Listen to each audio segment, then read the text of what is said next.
PWCC is a great way to sell your sports cards. If you're looking for a way to support the Cajun Cardboard YouTube channel, consider using the promo code Cajun, all caps, CAJUN, when you're selling your cards on the PWCC marketplace.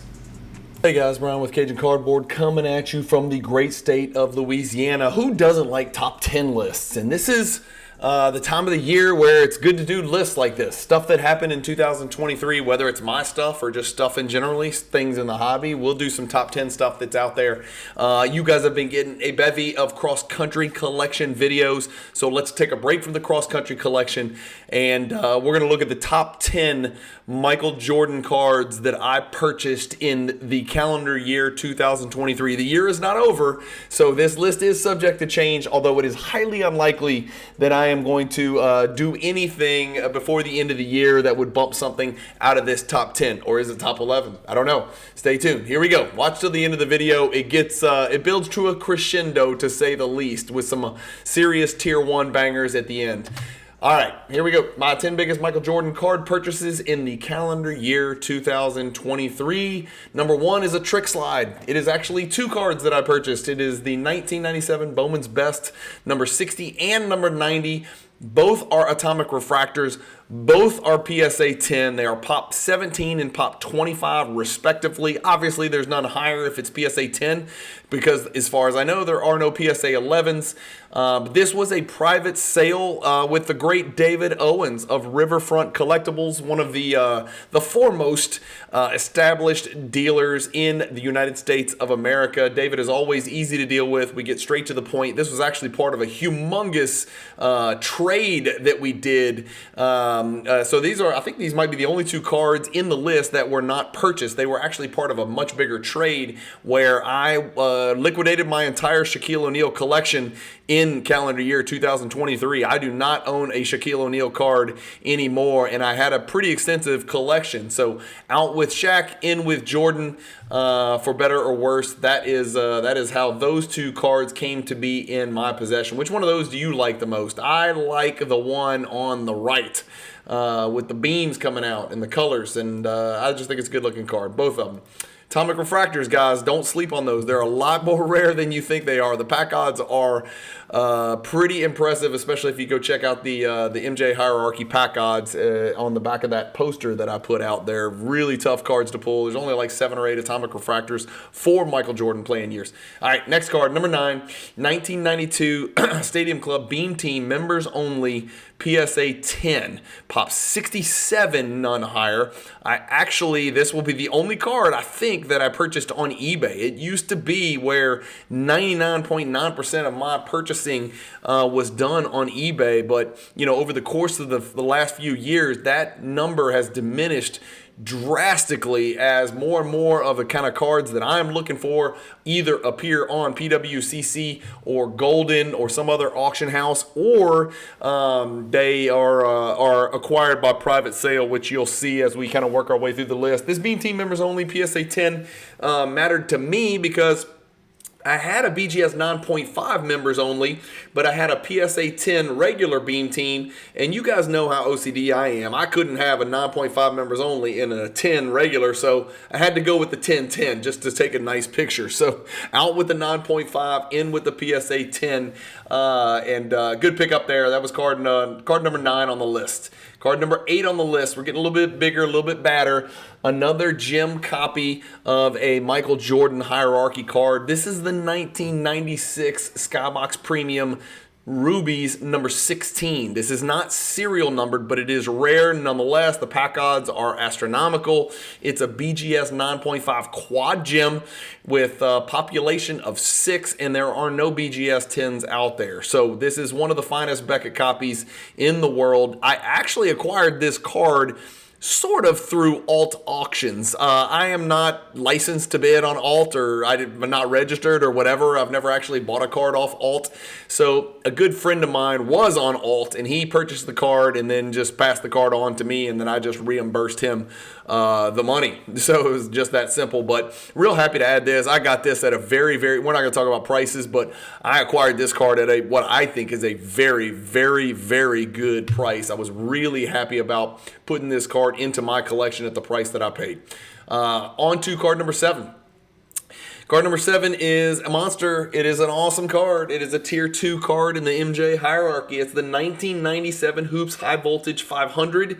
These cards are serial numbered to 500, and this is a PSA 8 copy with no refractor line. I bought it in the Golden November Elite Auction, so just a few weeks ago, actually, I picked this one up. And again, I was really surprised at the price that I ended up getting this card for. I was willing to go significantly higher. Well, I don't want to say significantly higher. I was definitely willing to go higher, but got it at a pretty affordable price, pretty reasonable price. So that's card number 7 on the list. Card number 6 on the list is the 1998 Ultra Platinum Medallion, serial numbered to 100. This is the 85P, so it's the horizontal Jordan where he went back to the Garden wearing the ones, and he is flushing this thing on the Platinum Medallion, PSA 8. This is a Pop 16 card, only 10 higher. It was acquired as well in a private sale where someone reached out to me and said, hey, any interest? And I said, absolutely, I have interest. I have the PSA 10 base. I have the PSA 10 gold medallion. I have now the PSA 8 platinum medallion. Beggars can't be choosers. This is a big card. It's a tier 2 card just on the outside, knocking on the tier 1 MJ hierarchy sheet, and happy to put it in the collection. The only horizontal card out of this top 10 list. Number 5, we're in the top half. The 5 biggest cards that I purchased in 2023. Number 5, we got a pair of PSA 6s coming back to back. Spoiler alert. I know that sounds weird, and you guys know I'm a grade snob, but dude, listen, some of these cards, when you can get them, you get them. If they're real and they're authentic and they're in a slab and you know they're not fake, you get them. You don't care what the grade is. The 1997 Skybox Z-Force Super Rave. This is Superman is the only Super Rave from 97. The base card did not have a Super Rave parallel. The Super Raves were serial numbered to only 50. So super rare, super tough card. It's a PSA 6. There were people out there that averred that this card may belong in tier 1 of the MJ hierarchy. Ultimately, I concluded with the input of many other Jordan collectors around the world that it probably belongs in tier 2. This is a Pop 1 because 6 is a bad grade, but there's only 15 higher, so let that sink in. Serial number to 50, PSA 6 Super Rave from 1997 Z-Force. This was also acquired in a private sale. As I alluded to a second ago, the next card is also a PSA 6, and it is the 1998 Hoops Slam Bams. Another serial number Jordan card from the 90s, 1998 Hoops. There's a BAMS version, serial number 250, and then there is the very elusive, very rare, very highly sought after Slam Bams, which is serial number to only 100. Again, when you start talking about Jordan cards from the 90s, serial number, and I'm going to include 98 as playing years, serial numbered under 100 or 100 or below, you're getting into very select company, and this is one of those cards. It's a Pop 3. Again, there's 6 is a bad grade, so it's going to be a very low Pop card. What matters is how many higher are there. Only 7 higher PSA graded cards, so that should give you some idea of just how elusive and rare these Slam Bams are. They do not come up very often, and when I had a chance to grab one, regardless of the grade, I went ahead and pounced on the card. So 2 back-to-back 6s. We're into the top 3, and the top 3 will not disappoint. I promise you that. Card number 3, yes, not number 1 or 2. Number 3 is this absolutely astonishing 1997 Ultra Stars Gold, the embossed BGS 9.5. It is a quad gem, which makes it one of the better Ultra Stars Golds out there in a 9.5 slab. It is a Pop 18. Believe it or not, there is a BGS 10 in existence. I've never seen it. Somebody's got it.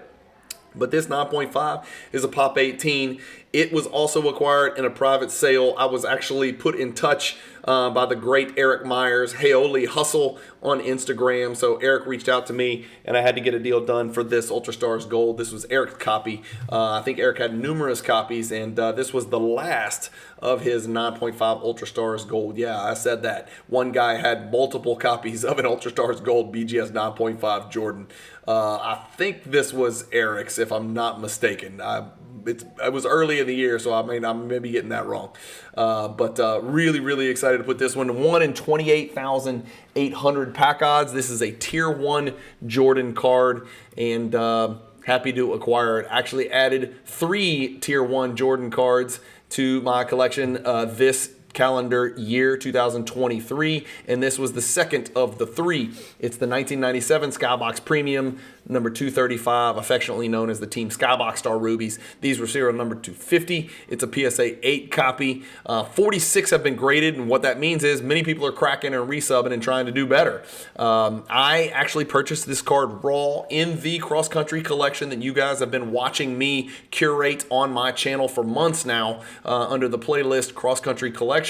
Go check it out if you haven't seen it. Hit the subscribe button, hit the bell icon for notifications so you know when the next cross-country collection video comes out. But this was the crown jewel, the big piece, the foundational seminal card from that collection acquisition. I bought it raw, sent it to PSA, came back a PSA 8, which was more than satisfactory to me. I just wanted the card to be deemed authentic and get a numerical grade of some sort. I thought it could be a 7. I thought it could be an 8. Getting an 8 is just icing on the cake. And so this was, if I bought it in a PSA 8 slab, it would have been number 1 on my list of the biggest cards that I purchased. But luckily, I bought it raw. I did the work and get that grade premium as well. This was obviously purchased raw in a private sale. A very, very, very, very big private sale for a very big collection.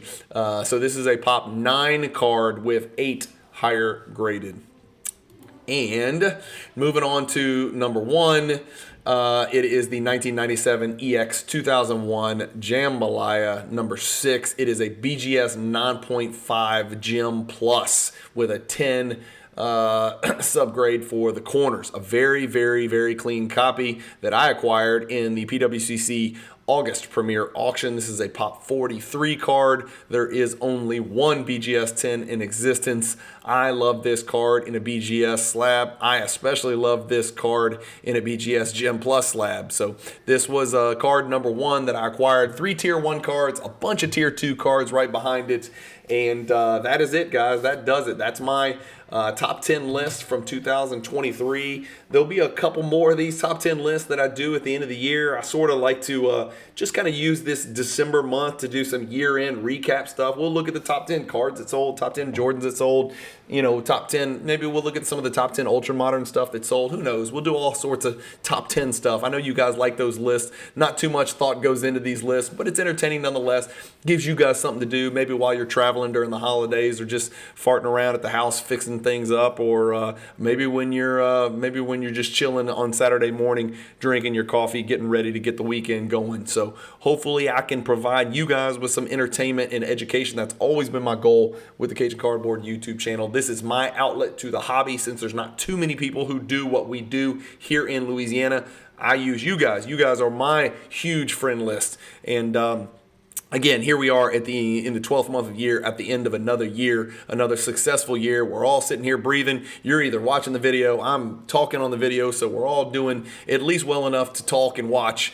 And we've survived a pretty damn tough year in the hobby. You know, depending on exactly where you put your money, you know, from an investment perspective, it could have been a devastating year. And so I do have empathy for people out there that had their money in some of the ultra modern stuff, some of the prospecting stuff that could have gone the wrong direction really quick. Even though they guessed the player right, the timing of acquisition obviously would be the significant concern there. So, you know, again, I'm glad that everybody that is in the hobby today watching this video is still in the hobby. I'm glad y'all stuck it out. I hope everybody continues to stick it out. And I think there is a time period coming where the hobby can once again flourish. We can see cards more organically go up and to the right, not quite as precipitously in quite as short a time period, but more organically, more logically.